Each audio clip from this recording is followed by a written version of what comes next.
In the world of modern music, certain rivalries feel almost biblical. They define an era. For hip-hop, that story is written by two men, Kendrick Lamar and Drake. For over a decade, they have sat on twin thrones, gazing down at the rest of the industry. Drake, the Canadian superstar, became a global phenomenon with a knack for crafting chart-topping hits that seem to live on the radio forever. His music is smooth, accessible, and speaks to millions about love, loss, and late-night thoughts. He is a pop culture icon, a constant presence you simply cannot ignore. On the other side, you have Kendrick Lamar from Compton, California. He is often seen as the artist's artist, a lyrical genius whose albums are not just collections of songs, but dense, complex narratives. Kendrick's work tackles deep themes of race, society, and personal struggle. He is the critical darling, the voice of a generation seeking something more profound from their music. While Drake gives you the feeling, Kendrick gives you the thesis. This fundamental difference in their approach has meant they have been compared, contrasted, and pitted against each other since they first emerged on the scene. Their relationship wasn't always so frosty. In the early days, there was collaboration and mutual respect. They appeared on each other's tracks, a promising sign of a powerful alliance. But a subtle tension began to simmer beneath the surface. It was a quiet competition, a silent battle for the crown. Who was the true king? Who was pushing the culture forward?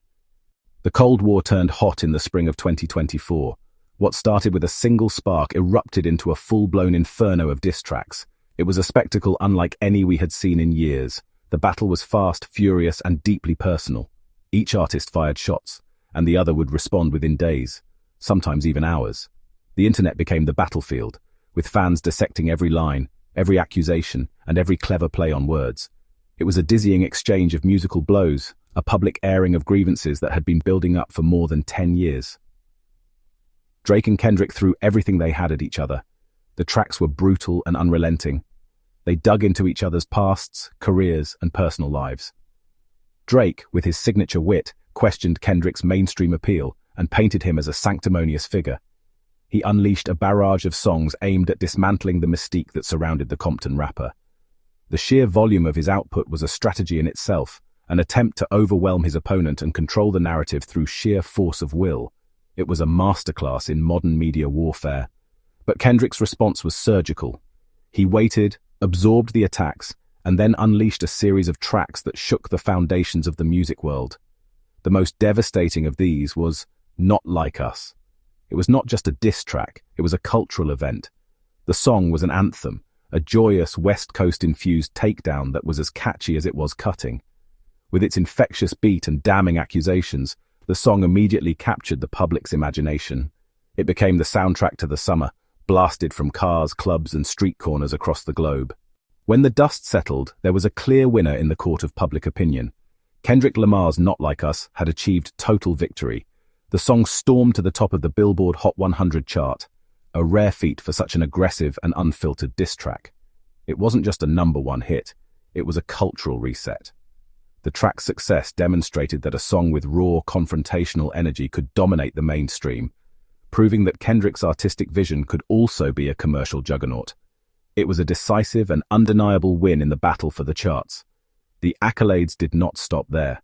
The following awards season, the music industry cemented Kendrick's victory. Not Like Us scooped up 2 Grammy Awards, including the prestigious award for Best Rap Song. This was a significant moment.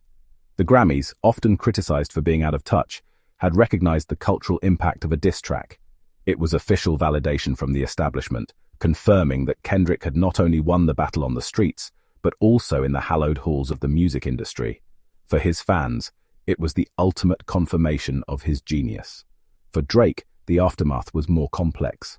While his career was far from over, his fanbase is far too loyal and vast for that. The feud had left a mark. He had been outmaneuvered in a very public way.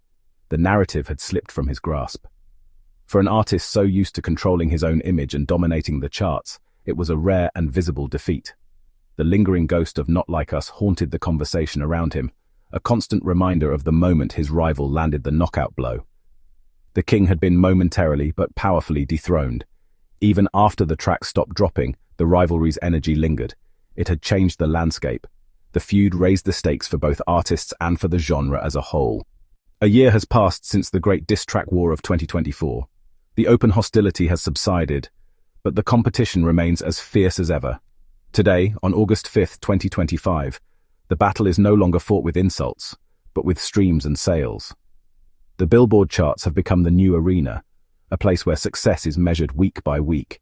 Each new release from either artist is scrutinized, its chart position a reflection of their current standing in the ever-shifting musical landscape.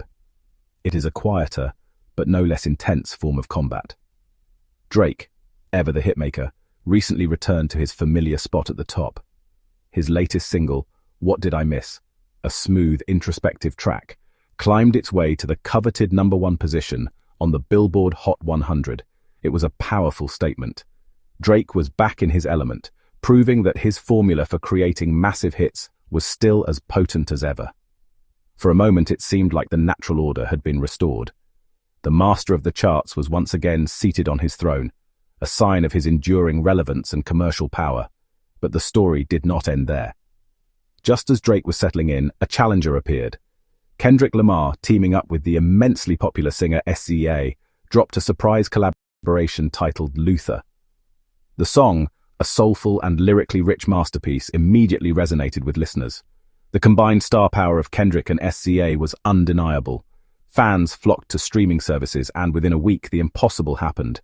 Luther surged up the charts, knocking What Did I Miss from the top spot. Once again, Kendrick had dethroned Drake.